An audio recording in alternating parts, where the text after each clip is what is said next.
বইমেলার আরও খবর জানাতে সোহরাওয়ার্দী উদ্যান থেকে যোগ দিচ্ছেন সহকর্মী মাহিমা হোসেন।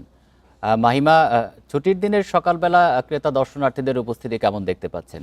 আর আজকে মেলায় কতগুলি নতুন বই আসতে পারে?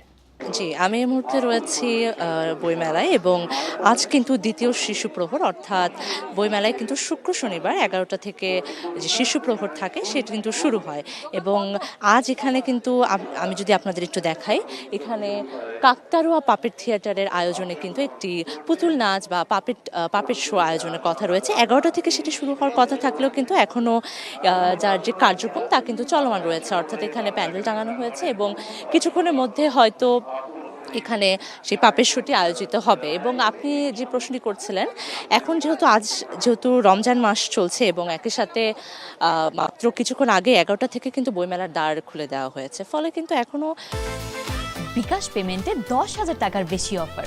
শপিং চলছে তো। খুব বেশি একটা মানুষ আসেনি এবং স্টলগুলো কিন্তু এখনো সবগুলো স্টল না খুললেও বেশিরভাগ স্টলই কিন্তু খুলেছে এবং তারা যে বইগুলো রয়েছে সেগুলো গুছিয়ে নিচ্ছে যারা বিক্রেতারা রয়েছে। একই সাথে কয়েকটি জায়গায় আমি দেখছি যে এখন আবার মানুষ আসা কিন্তু শুরু করেছে এবং বেলা বাড়ার সাথে সাথে হয়তো আরও এখানে মানুষ আসবে, যেহেতু আজকে শনিবার, সাপ্তাহিক ছুটি দ্বিতীয় দিন।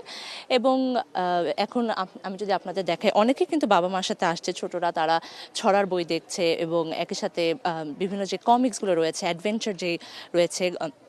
গতকালকে কথা যদি বলি, কিন্তু একটি যে বই, অ্যাডভেঞ্চারের বই কিন্তু বেশ, আমি অনেকজন এখানে যারা রয়েছে বিক্রেতারা রয়েছে এবং প্রকাশক রয়েছে তাদের সাথে যে কথা বলেছে, তারা বলেছে যে শিশুদের যে এই পুরো শিশু চত্বরে যে এই পুরো চত্বরটি কিন্তু করা হয়েছে শিশুদের জন্য এবং যে শিশুদের জন্য যে বইগুলো বেশি বিক্রি হচ্ছে তার মধ্যে কিন্তু যে বিভিন্ন ড্রয়িংয়ের বই রয়েছে এগুলো ভালো বিক্রি হচ্ছে। একই সাথে যে অ্যাডভেঞ্চারের বইগুলো রয়েছে এগুলো কিন্তু ভালো বিক্রি হচ্ছে এবং গতকালকে নতুন 18টি বই আসার কথা এসেছে বলেই কিন্তু আমি জানতে পেরেছি। একই সাথে এখন যেহেতু আজ অনেকে রোজা রেখেছেন এবং একই সাথে গরমও বেশ পড়েছে, ফলে মানুষের উপস্থিতি খুব বেশি না হলেও হয়তো আরও সময় গড়ার সাথে সাথে আরও বাড়তে পারে। কিন্তু এই কিছুক্ষণের পরেই হয়তো এখানে একটি পাপেট শো হবে এবং এই পাপেট শোটি কিন্তু কেবল একটি শো অনুষ্ঠানে, বরং এখানে কিন্তু শিক্ষামূলকভাবে বাচ্চাদের জন্য একটি বার্তা দেওয়া হয় এবং যে দুটি চরিত্র রয়েছে পাপেশ্বর অপু দীপু, তাদের চরিত্রের মাধ্যমে কিন্তু বাচ্চাদের বিভিন্ন শিক্ষণীয় বিষয়গুলো কিন্তু বাচ্চাদেরকে জানানো হয়। শিশুদের জন্য এই আয়োজনটি করা হয় এবং এই যে বইমেলাটা কিন্তু কেবল কোনো একটি মেলা নয়, এটা কিন্তু পুরোটি একটি উৎসব।